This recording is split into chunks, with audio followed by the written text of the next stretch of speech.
Assalamualaikum warahmatullahi wabarakatuh. Video kali ini saya akan membawakan materi tentang Candi Borobudur, peninggalan Nabi Sulaiman alaihissalam. Candi Borobudur adalah salah satu warisan budaya Indonesia yang terletak di Magelang, Jawa Tengah, dengan ketinggian mencapai 35 meter dengan luas 15.000 meter persegi. Candi Borobudur merupakan monumen Buddha terbesar di dunia. Candi Borobudur dibangun untuk tempat suci umat Buddha, sekaligus sebagai tempat syaro yang menuntun manusia dari nafsu duniawi menuju pencerahan dan kebijaksanaan sesuai ajaran Buddha. Kendati demikian, terkait asal-usulnya, ada yang menyebutkan bahwa Candi Borobudur merupakan warisan Nabi Sulaiman. Lantas apa benar Candi Borobudur adalah peninggalan Nabi Sulaiman? Teori yang menyatakan Candi Borobudur adalah peninggalan Nabi Sulaiman menuai banyak pro dan kontra. Salah satu tokoh yang mendukung pendapat bahwa Candi Borobudur merupakan peninggalan Nabi Sulaiman alaihissalam adalah matematikawan dan pendakwa Islam Kiai Haji Fahmi Bashir MD. Bahkan ada sejumlah bukti yang dijabarkan dan dijadikan alasan di balik teori Candi Borobudur merupakan peninggalan Nabi Sulaiman. Berikut ini teori-teori yang mendukung pernyataan tersebut. Dalam kisah Nabi Sulaiman ada tamasil, yaitu patung atau relief yang dibangun oleh jin. Konon, patung dan relief ini masih ada sampai sekarang dan bisa dilihat dari dinding Candi Borobudur. Berdasarkan cerita, patung itu belum tuntas diselesaikan yang disebut Universe Solomon, yang kisahnya tertuang dalam Al-Quran Surat Saba ayat 14. Teori kedua dilatar belakangi oleh kisah bahwa Nabi Sulaiman diberi mukjizat untuk bisa berbicara dengan burung. Konon, reliefnya ada pada Candi Borobudur dan juga terkandung dalam Al-Quran Surat An-Naml ayat 20-22. Ada pula relief di Candi Borobudur yang menggambarkan tabut atau peti yang berisi warisan Nabi Daud kepada Nabi Sulaiman. Berdasarkan dari kabar yang terdengar, di dalam tabut tersebut ada kitab Zabur, Taurat, dan tongkat Nabi Musa. Uniknya, tabut tersebut dijaga oleh orang yang sama seperti yang ada dalam Al-Quran Surat Al-Baqarah. Disebutkan bahwa pada Candi Borobudur terdapat gambaran yang identik dengan simbol-simbol Islam. Misalnya pada bangunan Candi Borobudur ada lempengan emas bergambar yang diyakini merupakan warisan dari Nabi Sulaiman. Lalu Nabi Sulaiman menyuruh jin untuk menduplikat gambar tersebut ke dinding baru Candi Borobudur supaya tidak hilang.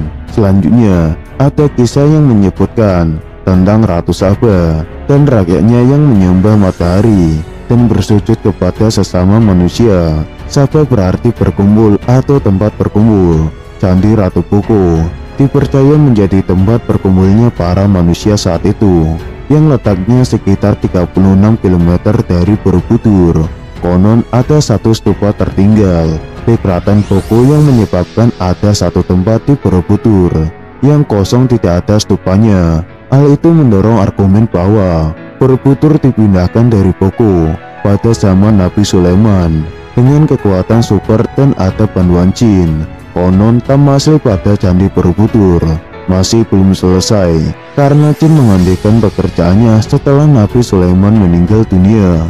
Setelah selesai, jadilah tamasil atau relief berbentuk singa. Padahal pada masa itu, singa masih belum dikenal di Nusantara.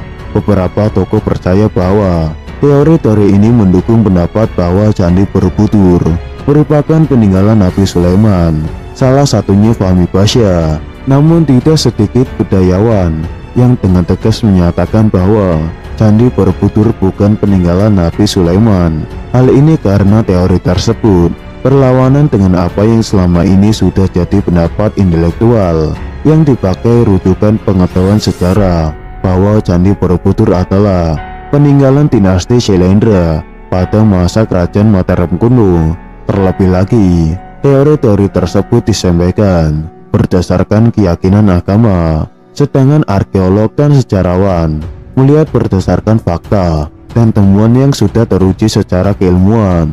Bahkan Candi Borobudur sudah dijadikan sebagai objek penelitian oleh para ahli, baik dari dalam maupun luar negeri. Dan belum ada satupun yang pernah menyebutkan bahwa Candi Borobudur merupakan peninggalan Nabi Sulaiman. Candi Borobudur juga dibangun dengan tujuan seperti bukti kejayaan dan kehormatan kerajaan Mataram kuno. Sejarawan Belanda Gilbertus Kasparis juga mengemukakan bahwa Candi Borobudur pada hakikatnya menggambarkan tentang filsafat agama Buddha. Selama ini, dalam buku-buku sejarah, Candi Borobudur adalah bangunan megah peninggalan Raja Shailendra. Namun setelah dilakukan penelitian dan kajian yang mendalam oleh seorang pakar matematika Islam, Profesor Kiai Haji Fahmi Basya, ternyata di candi itu ada bukti-bukti kuat yang menunjukkan bahwa Borobudur adalah peninggalan Nabi Sulaiman. Berdasarkan referensi Al-Quran, Nabi Sulaiman alaihissalam adalah utusan Allah Subhanahu wa Ta'ala yang diberikan keistimewaan, yakni mampu menaklukkan seluruh makhluk ciptaan Allah, termasuk angin, binatang, dan jin atas izin Allah. Nabi Sulaiman diperkirakan hidup pada abad ke-9 sebelum Masehi, yaitu tahun 989 sampai 931 sebelum Masehi, atau sekitar 3000 tahun yang lalu. Sedangkan Candi Borobudur, seperti yang tertulis dalam berbagai buku sejarah nasional, didirikan oleh dinasti Shailendra di akhir abad ke-8 Masehi, atau sekitar 1200 tahun yang lalu. Jadi, jika mengacu pada buku sejarah itu, rasanya tidak mungkin jika Borobudur itu peninggalan Sulaiman. Rentang waktu keduanya terlalu jauh. Nabi Sulaiman hidup di masa sebelum Masehi, sedangkan Shailendra setelah Masehi. Tapi yang menjadi ukuran Fahmi bukanlah waktu, karena sulit menentukan waktu yang tepat untuk sebuah peninggalan yang umurnya sudah berabad-abad. Yang jadi parameter Fahmi adalah fakta relief yang ada di Borobudur. Sebab jika relief-relief diteliti, ternyata mengandung cerita, dan cerita itulah yang disandingkan dengan fakta referensi Al-Quran. Di sekitar Candi Borobudur ada beberapa candi lainnya, yakni Candi Pawon dan Candi Mendut. Beberapa kilometer dari Candi Borobudur ada Candi Prambanan, Candi Kalasan, Candi Sari, Candi Pelausan, dan lainnya. Ciri-ciri yang ada di Borobudur dan daerah sekitarnya ternyata cocok menjadi bukti sebagai peninggalan Sulaiman, seperti diceritakan dalam Al-Quran. Di antaranya mengenai hutan Sabah atau negeri Sabah. Makna Sabah nama Sulaiman, buah maca yang pahit. Dipindahkannya istana Ratu Sabah ke wilayah kekuasaan Nabi Sulaiman. Bangunan yang tidak terselesaikan oleh perajin, tempat berkumpulnya Ratu Sabah, patung kematian Sulaiman, dan lainnya.